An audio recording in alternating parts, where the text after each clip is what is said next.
When we're trying to figure out the right thing to do, we often just look at the results. Whichever choice leads to the best outcome, that's the one we pick. But is that really the whole story? I mean, what if some things are just right or wrong, all on their own? Today, we're going to explore that part of our moral compass, the one that doesn't just focus on the final score. Let's just jump right in with a classic.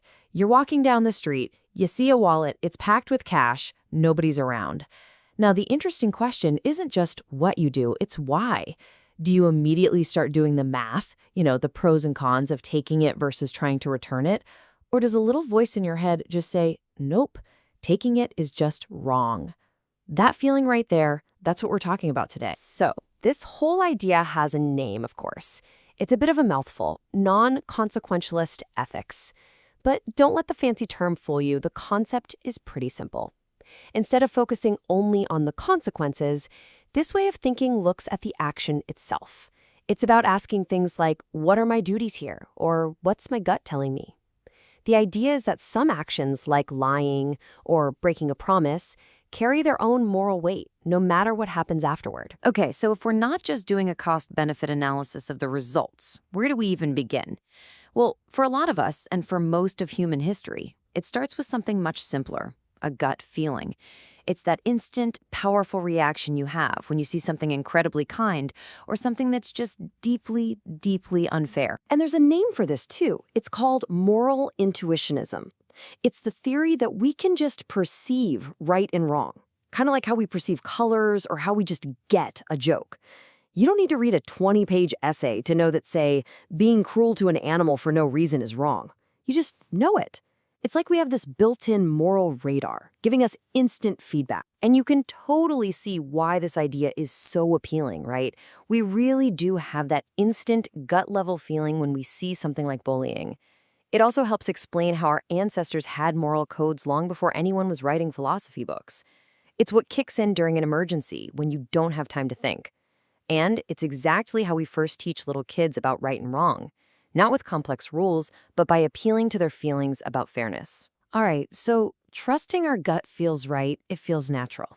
But, and this is a big but, what happens when my gut tells me one thing and your gut tells you the exact opposite?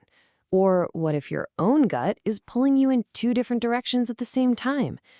All of a sudden, just trust your gut sounds, well, kind of useless, doesn't it? And this is where we hit the big problems with relying only on our gut. How do you know if that feeling is a real moral truth or just, a personal feeling, or worse, a hidden bias you picked up from your culture? And if my gut says yes and your gut says no, who's the tiebreaker? There isn't one. Just saying, it feels wrong to me doesn't actually solve anything.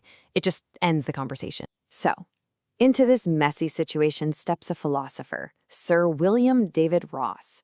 He totally got why intuition was important, but he knew it wasn't enough on its own. It needed an upgrade. It needed some structure. So he came up with this brilliant way to respect our gut feelings, but also give us a framework to actually make them useful. And this quote from him really gets to the heart of his whole approach. He's not standing up and claiming he can prove any of this with absolute certainty. He's much more humble. He's basically saying, look, I can't prove this stuff to you in a lab. All I can do is ask you to really honestly think about it, because I have a hunch that if you do, you'll realize you already know it to be true too. The absolute core of his system is this idea he called a prima facie duty.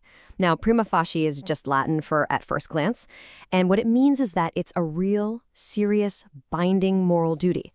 But, and this is the genius part, it's not absolute. It can be overwritten by a stronger duty in a situation where they happen to conflict. So think of them less like unbreakable laws and more like really powerful, important rules of thumb. So Ross gave us this toolkit. It's made up of 7 of these at first glance duties he thought most of us would just recognize as true. There's fidelity, keep your promises; reparation, if you mess up, make it right; gratitude, repay kindness; justice, be fair; beneficence, a big one, the duty to do good for others; self-improvement, work on yourself; and last but definitely not least, non-maleficence, the crucial duty to avoid causing harm. Okay, this toolkit sounds pretty solid in theory, but the real question is, how does it actually work when things get messy and complicated? Let's put it to the test with a real dilemma where these duties are pulling us in opposite directions. All right, picture this. You've promised to meet your friend Sarah for lunch. She's going through a really tough breakup and she's counting on you. But on your way there, you come across a nasty bike accident. There's a stranger on the ground, seriously injured, and they clearly need help getting to a hospital right now. You literally cannot do both. So, what's the right move? So let's pull out Ross's toolkit and see what it tells us. What duties are in conflict here? Well, you've got the duty of fidelity, to keep your promise to Sarah. You also have a duty of beneficence, to do good, which applies to both Sarah and the injured stranger. And then you have this really powerful duty of non-maleficence, to prevent serious harm, to the person in the accident. Now we can see the conflict clearly. And here is the magic of Ross's system. It doesn't just show you the conflict and leave you stuck. It asks you to weigh the duties in this specific context. And in this case, it's pretty clear, right? The duty to prevent serious physical harm is way more urgent than the duty to keep a lunch date, so you help the stranger. But, and this is important, it doesn't end there. Now a new duty kicks in, reparation. You still owe Sarah an explanation and an apology. You have a duty to make it right. So you can really see the difference here. Pure intuition is kind of like, well, it just feels wrong, and the conversation just stops. There's nowhere to go. But with Ross's approach, you have a shared language. You can actually say, I think the duty of non-maleficence outweighs the duty of fidelity in this case. It gives us a framework, a way to actually discuss and reason about our moral choices. So what's the big takeaway from all this? It's that a really solid, useful moral compass probably isn't just one single thing.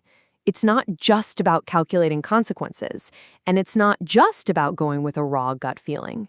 Real moral wisdom seems to come from a combination of both, using our intuitive insights as a starting point, but then using a structured framework, like Ross's duties, to really think it through. And I want to leave you with a question to chew on. Ross himself admitted that his list of 7 duties might not be complete. So my question for you is, if you could add an 8th prima facie duty to his list, what would it be? What's a core moral obligation that you believe is just self-evidently true? And why? It's a really cool way to keep thinking about this stuff. Thanks for joining me.